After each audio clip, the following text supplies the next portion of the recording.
आमतौर पे बहुत सारे माएँ ये प्रॉब्लम लेके आते हैं कि बच्चा फ़ीड तो करता है, पर थोड़ी देर करता है, उसके बाद सो जाता है और फिर 1 घंटे बाद उठ के रोने लगता है।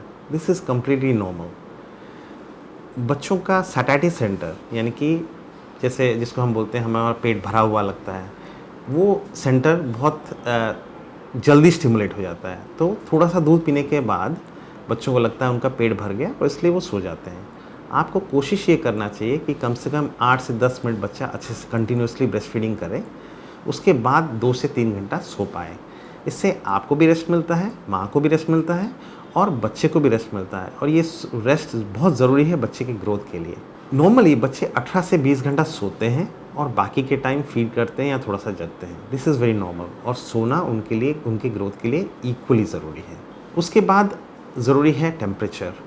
ये ध्यान रखना है कि बच्चा कभी भी ठंडा नहीं पड़ना चाहिए। ये भी ज़रूरी है कि माँ जिस रूम में बच्चे के साथ रह रही हैं वो भी कंफर्टेबल हों। तो ऐसा नहीं है कि आपको एयर कंडीशन नहीं चलाना चाहिए। रूम का टेम्परेचर अगर 25 या 26 डिग्री सेंटीग्रेड रहे और बच्चे को एयर कंडीशन के सामने ना रखें, तो बच्चे कंफर्टेबल रहते हैं। बच्चे को जब भी आप छुएँ, आपको वार्म फ़ील होना चाहिए या गर्म लगना चाहिए।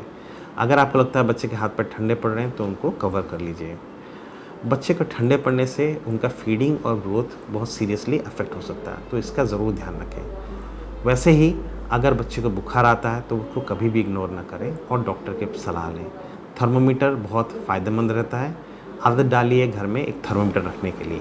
बच्चे के विकास के लिए कॉन्टैक्ट यानी कि पेरेंट्स से, माँ से और उनके पापा से कॉन्टैक्ट बहुत ज़रूरी है। उससे उनका ब्रेन का डेवलपमेंट अच्छे से होता है। ये कॉन्टैक्ट आप अलग-अलग तरीके से कर सकते हैं। आमतौर पे हम अपने घर में बच्चों की मालिश करते हैं और ये एक बहुत सही तरीका है कॉन्टैक्ट के लिए। किसी भी तेल से आप मालिश कर सकते हैं। प्रेफरेबली हम बोलते हैं कि सरसों का तेल अवॉइड करिए, उससे दाने ज़्यादा निकलते हैं। अगर किसी भी तेल से दाने ज़्यादा निकलते हैं तो आप शुद्ध नारियल तेल में शिफ्ट हो सकते हैं, वो जनरली बच्चों के लिए ठीक रहता है। बच्चों को मालिश करने के बाद एक गीले कपड़े से पोंछ दीजिए क्योंकि चिपचिपा शरीर में गंदगी चिपकने के चांसेस ज़्यादा रहते हैं। बच्चे नहाना काफ़ी एंजॉय करते हैं, तो जब भी मौका मिले बच्चों को नहलाना चाहिए। पानी कितना ठंडा या गर्म होना है, ये आप ऐसे डिसाइड कर सकते हैं कि बाहर का टेम्परेचर कैसा है। अगर बाहर बहुत गर्म है तो आप नॉर्मल पानी से भी कर सकते हैं, अगर बाहर थोड़ा ठंडा है तो आप थोड़ा गुनगुना पानी भी इस्तेमाल कर सकते हैं। कॉन्टैक्ट का एक बहुत बढ़िया तरीका कंगारू मदर केयर है। ये एक ऐसा तरीका है जिससे माँ या कोई भी क्लोज़ रिलेटिव बच्चे को अपनी छाती से लगा के लंबे समय तक बैठें। देखा गया है स्टडीज़ में कि इससे बच्चों की ब्रेन की डेवलपमेंट बहुत अच्छी होती है। नवजात शिशु अपने पोषण के लिए पूरी तरह दूध पर निर्भर रहता है और माँ के दूध से बेहतर क्या हो सकता है। माँ का दूध प्राकृतिक रूप से अपने बच्चे के लिए ही होता है। फ़र्ज़ करिए बच्चा समय से पहले पैदा होता है जिसको कि प्री टर्म डिलीवरी कहते हैं या प्रीमेच्योर डिलीवरी। जो नवजात शिशु होता है उसके लिए माँ का दूध उस हिसाब से अलग रहता है और जो कि पचाना आसान रहता है ऐसे प्रीमेच्योर बच्चों के लिए। वैसे ही बच्चा अगर समय पे पैदा होता है तो शुरू के दिनों के दूध और बाद के दिनों के दूध में काफ़ी अंतर रहता है। शुरू के दिनों का दूध का कोलेस्ट्रम कहते हैं, जिसमें कि इम्यूनोग्लोबुलिन और एंटीबॉडीज़ बहुत ज़्यादा मात्रा में रहता है। ये इम्यूनोग्लोबुलिन और एंटीबॉडीज़ बच्चे को इन्फेक्शन से लड़ने की क्षमता देती हैं, जो कि आमतौर पे छोटे बच्चों में नहीं रहती है। बाद के दिनों में कार्बोहाइड्रेट, प्रोटीन और फैट का अनुपात बदलता है, जो कि बच्चे के विकास और ग्रोथ के लिए ज़रूरी होता है। एक बहुत ज़रूरी चीज़ ये है कि उसमें विटामिन्स और मिनरल्स भी वैसे ही मात्रा में रहते हैं जो बच्चे के ग्रोथ के लिए सूटेबल रहता है। माँ के दूध में डीएचए और फैटी एसिड्स का अनुपात और मात्रा बिल्कुल सही रहता है, जो बच्चे के ब्रेन के विकास के लिए बहुत ज़रूरी है।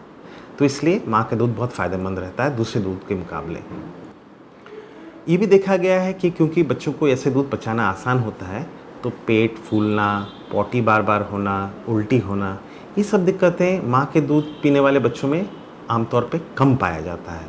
ये भी स्टडीज़ में पाया गया है कि जो बच्चे 6 महीने तक माँ का दूध ही पीते हैं, आगे जाके बड़े उम्र में क्रॉनिक इलनेसेस जैसे कि डायबिटीज़, हाइपरटेंशन या मोटापा, ओबेसिटी जिसको बोलते हैं, ये सब बीमारियाँ बहुत कम मात्रा में पाया जाता है। आमतौर एक बड़ा चीज़ हम लोग बहुत बार इग्नोर कर देते हैं, वो ये है कि माँ के दूध पिलाने से बच्चे और माँ के बीच में एक बहुत अच्छी बॉन्डिंग बनती है और ये कॉन्टैक्ट और बॉन्डिंग बच्चे के ब्रेन के डेवलपमेंट के लिए और ओवरऑल डेवलपमेंट के लिए बहुत ही महत्वपूर्ण है। ये अब दूसरे जब दूध किसी अलग तरीके से पिलाते हैं वो उतना बॉन्डिंग नहीं बन पाता है, तो इसलिए माँ का दूध और भी बेटर रहता है दूसरे दूध के मुकाबले। जो लोग ब्रेस्ट फीडिंग कराते हैं ऐसे माँओं को गर्भ से पहले की अवस्था में वापस जाने में मदद मिलती है। 6 महीने तक तो बच्चे पूरी तरह माँ के दूध पे ही निर्भर रहते हैं, जिसको कि एक्सक्लूसिव ब्रेस्ट फीडिंग कहते हैं। हम जनरली यही एडवोकेट करते हैं क्योंकि उसके फ़ायदे अनेक हैं, जैसे कि बताया था। 6 महीने के बाद बच्चों का ग्रोथ खाली दूध पे सस्टेन नहीं हो सकता, इसलिए हम बाहर का आहार शुरू करने के लिए एडवाइस करते हैं, जिसको कि वीनिंग बोला जाता है। इसके साथ ही आप बच्चे के विकास में भी बहुत बदलाव आते हैं जो ये सब में मदद करते हैं। आपने नोटिस किया होगा कि बच्चे जनरली 6 महीने के बाद या 6 महीने आते आते हर चीज़ अपने मुंह में डालने लगते हैं, अपना उंगली लेके या कोई भी चीज़ मिले अपने मुंह में डालते हैं। इसको बोलते हैं ओरल फेज ऑफ डेवलपमेंट। बच्चे 6 महीने तक जनरली लिक्विड निगलना तो जानते हैं, पर कोई सेमी सॉलिड या सॉलिड निगल नहीं पाते हैं, और ये धीरे धीरे अगले 5-6 महीने में वो सीखते हैं समय के साथ। तो दांत का डेवलपमेंट और चबाना जो है वो सबसे आखिरी में आता है। तो ये जो चेंजेस आते हैं इस 6 महीने के बाद बच्चों में, ये इसको ध्यान रखते हुए है हम वीनिंग उसी हिसाब से इंट्रोड्यूस करते हैं। ये वीनिंग जो है अगले 5 से 6 महीने पीरियड धीरे धीरे चलता है, और इसका पर्पज़ ये रहता है कि बच्चा 1 से 1.5 साल के होते होते वो सब कुछ लेने लगे जो आमतौर पे आप घर में खाना बनाते हैं। बस ये होगा कि उसका फॉर्म अलग होगा। तो इसलिए जो भी आप घर में जनरली खाते हैं वो आप धीरे धीरे शुरू कर सकते हैं। बस ये है कि लिक्विड फॉर्म में होना चाहिए, और धीरे धीरे जैसे जैसे बच्चा निगलना सीखता है आप धीरे धीरे उसको गाढ़ा करके सेमी सॉलिड और सॉलिड फॉर्म में ला सकते हैं। गले में अटकने वाली चीज़ों को अवॉइड करना चाहिए क्योंकि ये शुरू में बच्चों को स्वॉलो करने में मुश्किल होती है। वो सब कुछ खिलाना है जो आप चाहते हैं कि बच्चा 1.5 साल पे आपके घर में आपके साथ बैठ के खाना खा पाए। ठीक है, जैसे कि बताया था खाली फॉर्म अलग होगा।